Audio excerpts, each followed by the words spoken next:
Como sabemos, hoy el presidente Ollanta acudió al Congreso a exponer, en fin, los logros que el país ha conseguido luego del fallo de la Corte Internacional de La Haya para la delimitación de la frontera marítima entre nuestros dos países.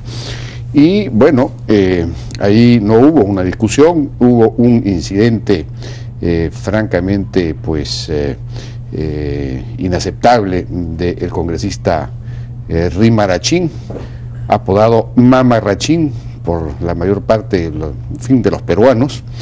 Y estamos ahora con 3 congresistas para conversar acerca de una serie de temas vinculados a este asunto. Estamos con Carlos Turbino, congresista de Fuerza Popular, Teófilo Gamarra de Gana Perú y Marisol Pérez de Tello del Partido Popular Cristiano. ¿Cómo están? Buenas noches. ¿Cómo les va? ¿Qué tal? Buenas noches.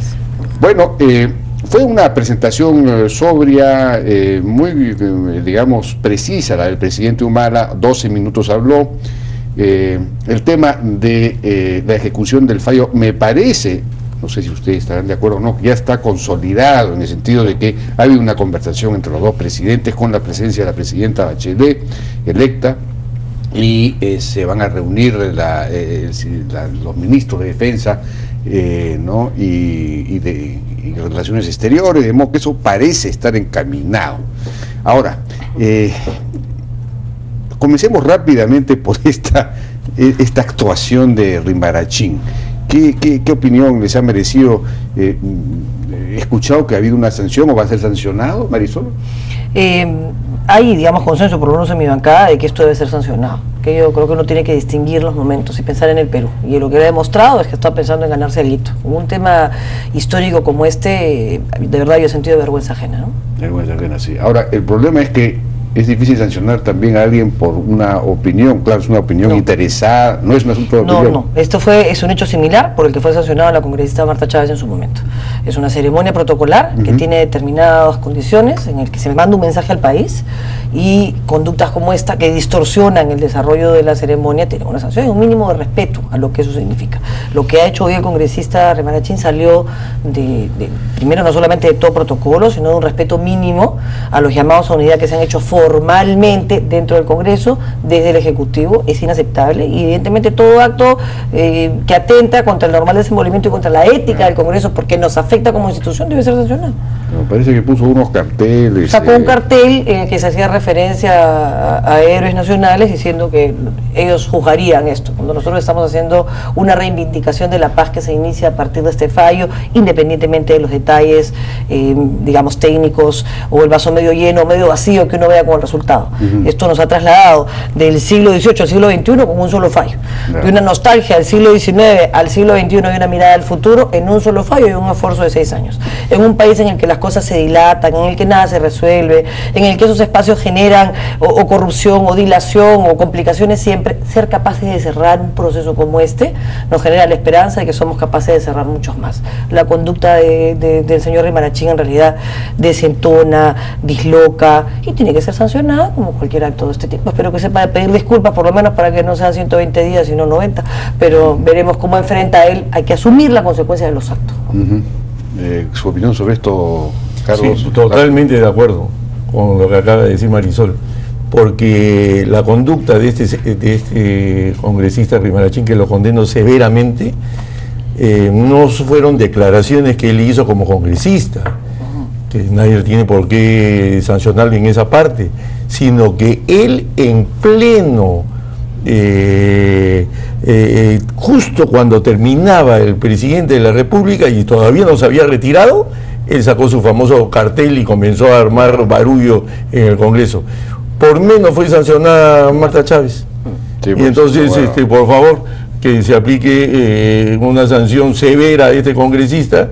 Y ni qué decir la cosa que le he escuchado decir cuando ha salido del Congreso, porque ha aprovechado para usar un tema de Estado, un tema de unidad nacional, y que la verdad desdibuja la imagen que tenemos que proyectar hacia el extranjero, y que le hace mucho daño al Congreso las cosas que él ha estado mencionando, ¿no? Él ha mencionado pues que acá no tenemos por qué estar unidos, que acá hemos perdido, que acá hemos chilenizado el Perú y cosas por el estilo. Y la verdad que impresionante su falta de criterio, su falta de tino para actuar en un tema de Estado, que todas las bancadas políticas estamos de acuerdo. El país ha ganado 50.000 kilómetros, por favor, de mar.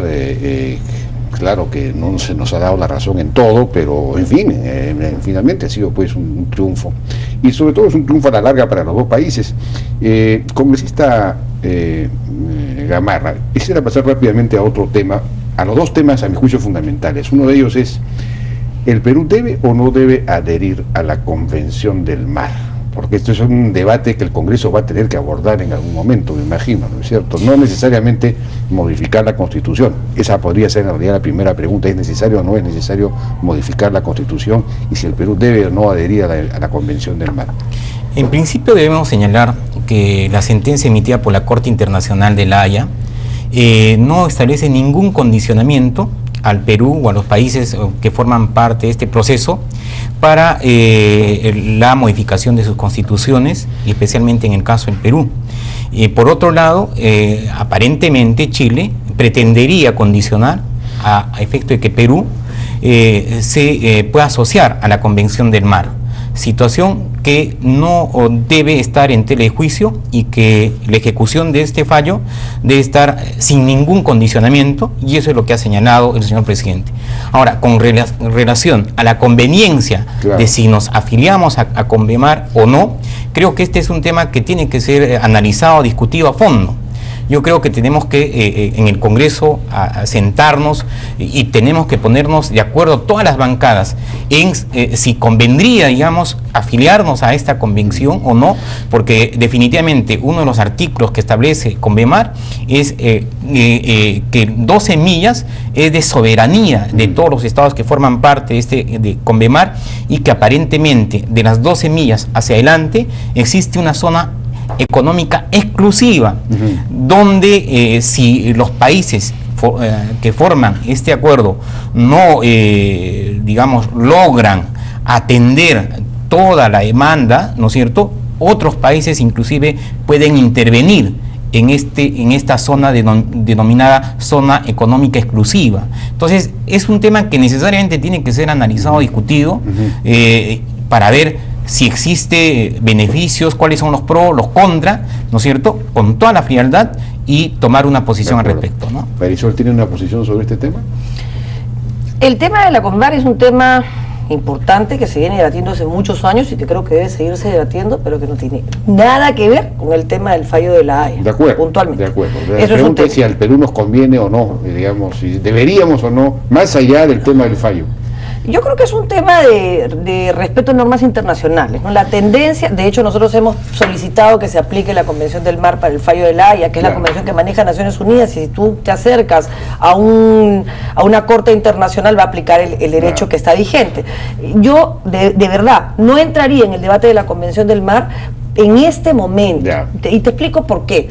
Porque es un debate desde Vargas Prada, que tiene posiciones válidas de ambos lados. En el partido tenemos quienes estamos a favor y tenemos quienes están en contra. No hay una posición institucional, pero digamos hay una tendencia a adoptar el derecho internacional en general, porque nosotros creemos en un mundo globalizado que supone también conductas globalizadas. Pero no creo que esta sea la oportunidad de discutirlo. ¿Por qué?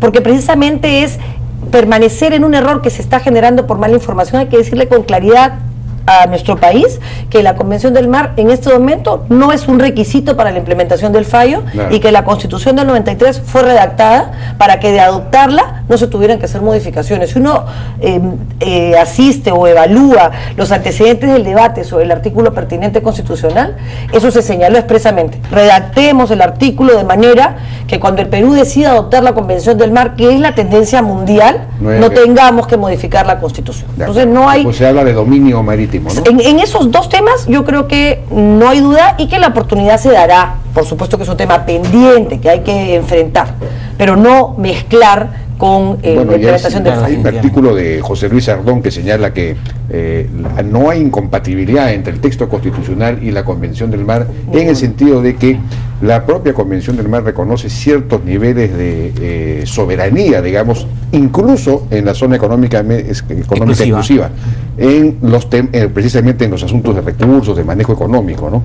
Entonces ahí sí habría soberanía, y eso es compatible con el texto constitucional que define el dominio marítimo como uno en el que el Perú ejerce soberanía. ¿Cuál es su opinión sobre el tema de si debemos adherir o no? Sí, primeramente yo estoy de acuerdo con lo que acabo de escuchar a Marisol y a Teo Gamarra. Primer punto. Segundo punto, que es muy importante de tener en cuenta, que llevar la territorialidad al mar es un tema complicado. ¿Y por qué es complicado? Porque existe un derecho, que es el derecho al paso inocente. Claro. El derecho al paso inocente violenta la territorialidad en el mar. ¿Por qué? Porque es cualquier embarcación que pase frente a la costa peruana más allá de las 12 millas, simplemente comunica que está pasando, y pasa, ¿no? Claro. Entonces eso no sucede pues en tierra.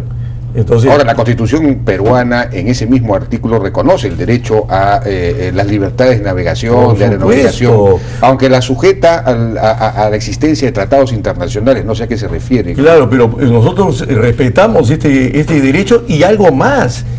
Toda la legislación peruana está adecuada a la Convención del Mar, la legislación interna. Entonces, ¿qué sucede?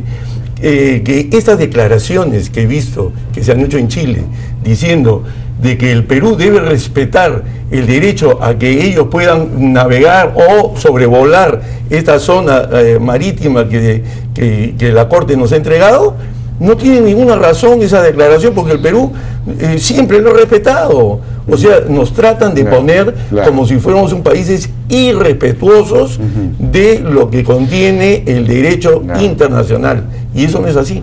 Entonces, yo creo que acá tenemos que estar tranquilos.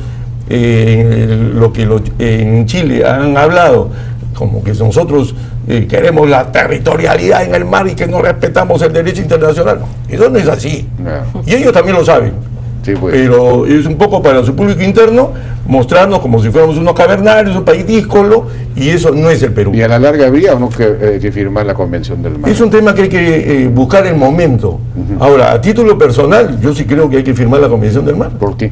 ¿Por qué? Porque creo que acá están 166 países del mundo que ya han ingresado a la Convemar, que defender la territorialidad como un hecho fáctico es un tema que no está reconocido internacionalmente, que en este caso el derecho al paso inocente violenta la territorialidad, es una utopía, un sueño, bueno, pero el Perú ha adecuado su legislación interna, esa es la parte más importante.